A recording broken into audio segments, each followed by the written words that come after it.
各位聽眾大家好呀，我係 Vicky， 今日係2026年1月5號，歡迎收聽深度財務透視 Podcast。今集係我哋嘅新年特別篇，2026年大預測。副標題就係 Politics over Economy， 政治凌駕經濟。點解一開年就要用咁重嘅標題？因為琴日一早我瞓醒打開手機，真係嚇親。美國竟然對委內瑞拉發動大規模軍事行動，哇！仲直接將馬杜羅總統同太太押走。唔係嘛？而家喺紐約曼哈頓法庭面對毒品同武器指控。Jackie， 你點睇呢單事？真係震撼。準確啲講，美國特種部隊喺1月3號凌晨進入加拉加斯。凌晨係，而且唔使半個鐘就控制咗局面。佢哋表面話係打擊芬太尼毒品就輸，但大家都知委內瑞拉係有全球最大嘅水油儲備之一。Right， 特別係嗰個奧尼諾河中油帶同埋馬拉開波湖油區。即係話呢單事唔係單純執法，當然唔係，根本就係門羅主義回草。啱晒，美國重新強調西半球係自己後花園，唔容許外部勢力滲透，所以呢單事一出，就即刻定調咗全年，就係政治會蓋過經濟基本面。所以我哋今集唔講單一隻股，冇錯，改為講大格局。Jackie， 咁今集點安排？我哋分3大步，先回顧2025年恒指走勢同3大亮點。OK， 再次令2026年3大關鍵詞，最後先至講投資機會、風險矩陣同埋巴菲特式策略。雖然政治風險係大，但我對港股2026年整體走勢有99% 信心。哇，99% 啊！仍然睇漲，基本面同資金面都支持住。咁先同大家回顧下2025年恒指啦。用布林通道圖睇有咩發現？好，睇翻我2年期嘅布林通道。2024年恒指係先行回測，受惠為得確定性同內外需疲弱影響，風險偏好收縮，個指數係貼住下軌嚟跑。咁慘啊！一路探緊年內低位，即係2024年係跌市。係，但2025年就完全轉上。天階梯式咁回升，價格先重返中軌，之後就貼近上軌。布林帶個開口由收窄轉為擴張，顯示趨勢形成。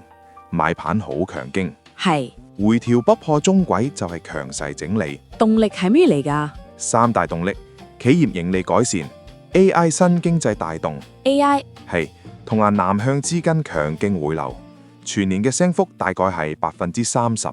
哇！好犀利啊！除咗升幅，仲有咩亮點？最重要係香港嘅 IPO 籌資額重得回全球第一，多間大型同高增值企業落市。新經濟板塊佔比明顯提升，證明香港國際金融中心嘅地位同入吸引力翻晒嚟。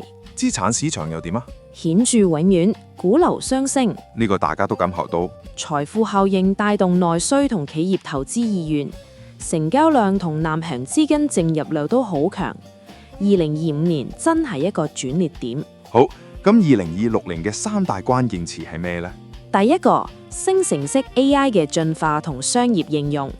2025年係實用化嘅突破年，由單一模型轉上 agent 自動化。有咩代表工具啊？有4大。Nano Banana 做影像大批量生成，適合行銷設計用。Suno 快速產音樂音色，訂閱制中成本。Gemini 處理長文檔無多無太。Google 係企業內部知識區好好用。仲有 DeepSeek 高性價比推理同程式輔助。OK， 呢啲已經唔係玩具嚟㗎啦。完全唔係，更加重要嘅係 agent 嘅革命。Agent 革命係由 prompt engineering 轉上 context engineering。兩者有咩分別？ Prompt 係戰術，只係優化單次輸入。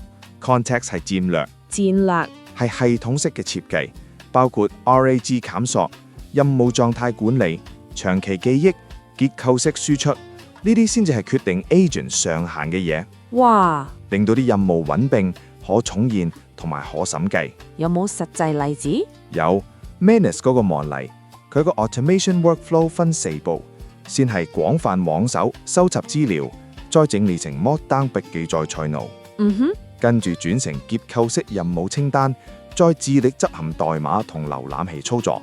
哇，自己做晒。最後截圖減刑同埋修訂，每一步都限制 context， 避免雜怒。Manus 有咩新聞？ Meta 喺2025年尾用咗20億美金收購咗 Manus 呢個 Kinsella。20億，全世界都即刻留意到 Agent 嘅商業潛力。咁正面影響呢？主要係3個：產能效率為名，縮短 time to market， 成本優化，內製 Agent 減低對外部 API 嘅依賴，同埋收入模式升級。OK， 做到超個人化同動態定價，提升 ARRPU 同粘性。結果就係盈利槓桿上升，估值彈性大增。聽到呢度可能大家開始興奮，不過負面影響都好嚴重。不如我哋聽首音樂休息一下，等等繼續講負面影響同第2個關鍵詞啦。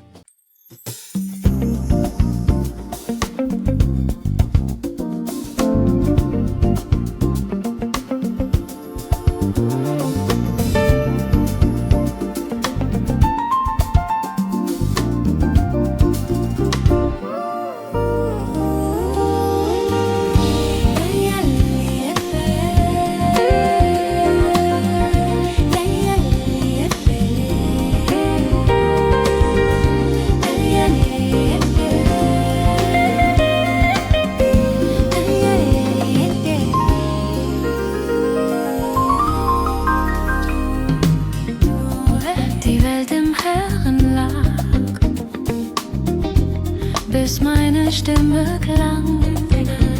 Ich rief in der Wüste Raum, bereitet dem Herrn den Weg. Nicht ich bin das Licht, doch ich zeug von ihm, dass die Welt erkennt, des Vaters Irrges Wort, sie schon die Herrlichkeit, die Wahrheit und das Licht. Nicht ich bin das Licht, doch ich zeug von ihm. Das alle sehen nun die Gnade und die Pflicht. In ihm war das Leben, das Licht der Menschenkind.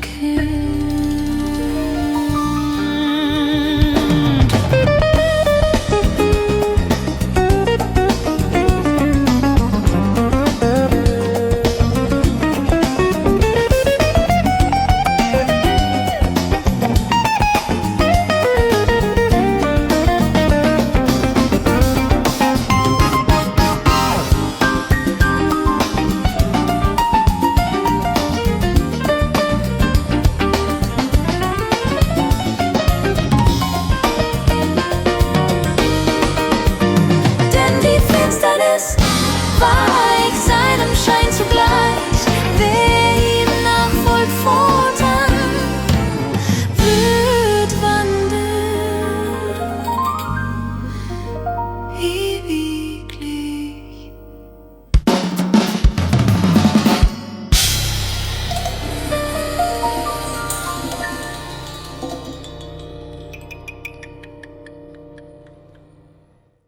Các位聽眾，音樂過後，精神返晒啦。Jackie 繼續講生成 AI 嘅負面影響。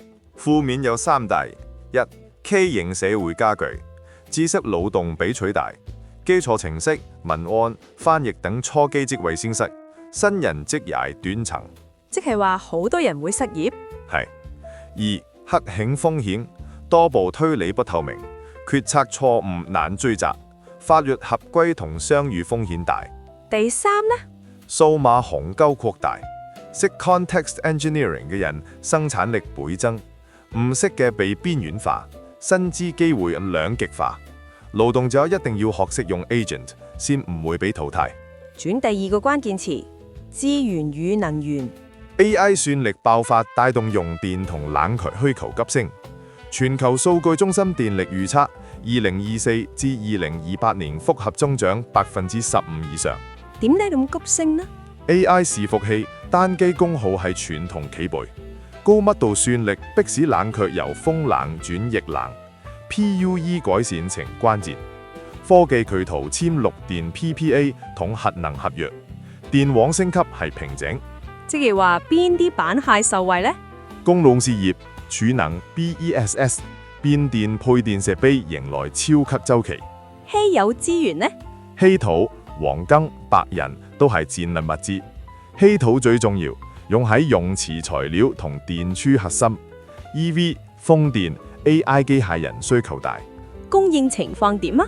供應高度集中，中國掌控全球約70%礦產量，9成2年分離，全產業鏈霸權，豐富礦床，領先技術，成本優勢，嚴格環保出口管治，下游國內需求強，好調節全球供應彈性，成戰略籌碼。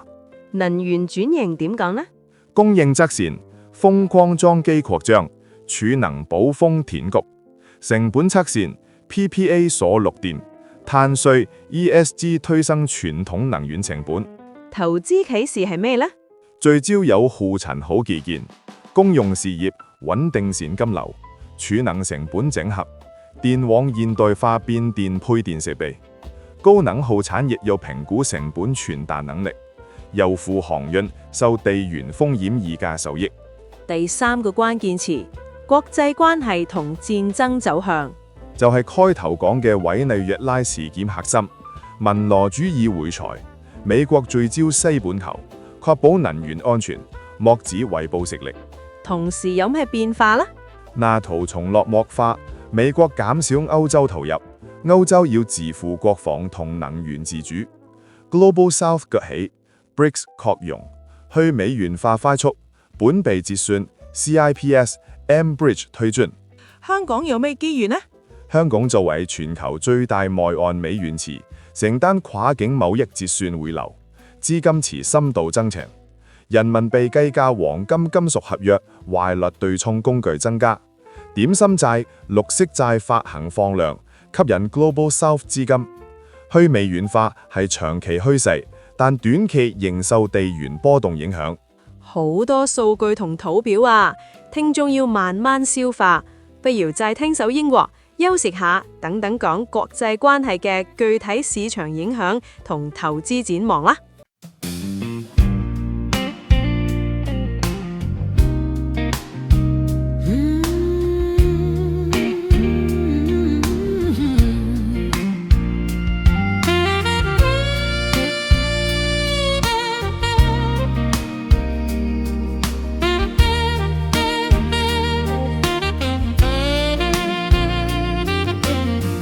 Don't you fret, your heart's true call. It'll reach someone, it won't fall. There's always a tomorrow waiting there. When life's troubles try to bring you low, hold tight to dreams you'll never let go. Keep faith in what your heart holds dear.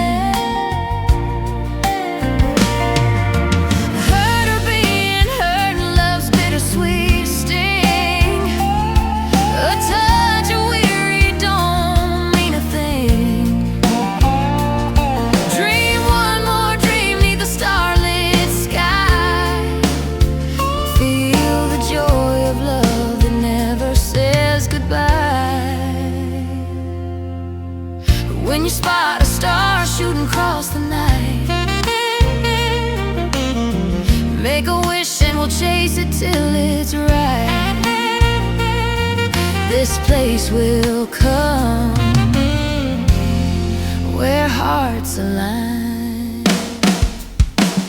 When life's weight tries to break your soul, keep believing love will make you whole. With faith held strong, love's gonna win.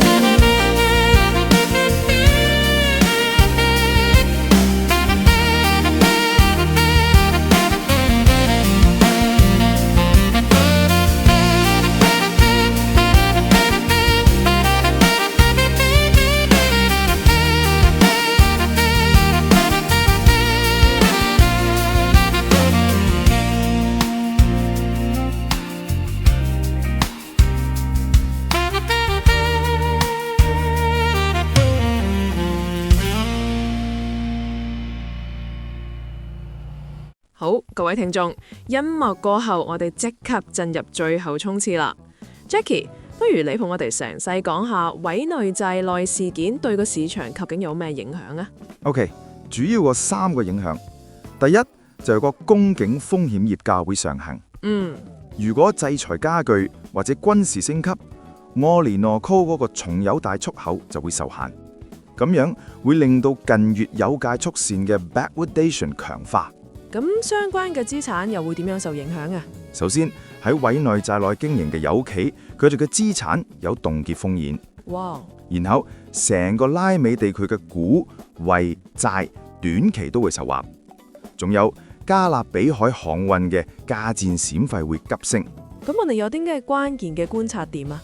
主要睇2樣。第一就係會唔會演變成長期佔領或者代理人戰爭。Right。第二就係 OPEC， 特別係沙特會唔會增產去補翻個缺口。明白。跟住講下歐洲，如果 NATO 弱化會有咩影響啊？如果美國選擇性介入嘅話，北約嘅負擔就會轉移去歐洲。哦。咁就會推動佢哋嘅國防同埋能源自主。咁國防產業點樣受惠啊？例如彈藥擴產、裝備更新，呢啲就會帶動主承包商同埋精密零件公司。而能源自主呢，就會加速再生能源同埋 LNG 基建嘅發展。但係有冇咩風險要留意啊？有，財政赤字可能會擴大。所以信用利差同歐元嘅波動就要小心啲。好，至於烏克蘭戰爭，你預計有邊幾個情景啊？可以分3個。第一個情景就係資源維持不變，咁軍工股會持續擴張。例如好似彈藥、無人機、電子件呢啲股份會受惠，但係個風險就係通脹會有粘性，同埋能源價格會係高位震盪。OK， 咁第二個情景話？第二就係資源減弱，咁歐洲自己要俾嘅錢會多咗。財政惡化嘅風險就會好高，信用利差會擴大，甚至可能引發社會動盪。咁第3個呢？第3就係出現和談窗口，咁重建嘅需求就會浮現。哦，大眾商品價格會回落，市場嘅風險偏好會提升。不過軍工股嘅估值短期內可能會有修正。哇，分析得好詳細。咁總結嚟講，2026年嘅投資機會同風險係點樣㗎？好，紅軍預測方面，我哋估計香港 GDP 增長大約2.5到3%。OK。中國大約4.8%，而美聯儲會偏向鴿派減息，流動性改善就會對估值有利。咁3大機會主線係咩呢？第一 ，AI 基建鏈，我俾佢5星，最高評級，算力中心、儲能、逆領配電，景氣度非常高。哇！第二，資源同能源4星半，稀土、銅、有伏、缺能。受地緣同轉換雙重驅動，都好高啊。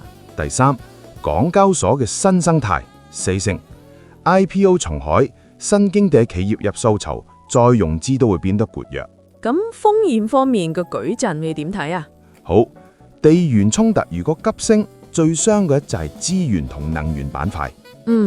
利率同匯率如果有意外，就會最傷新經濟嘅 IPO。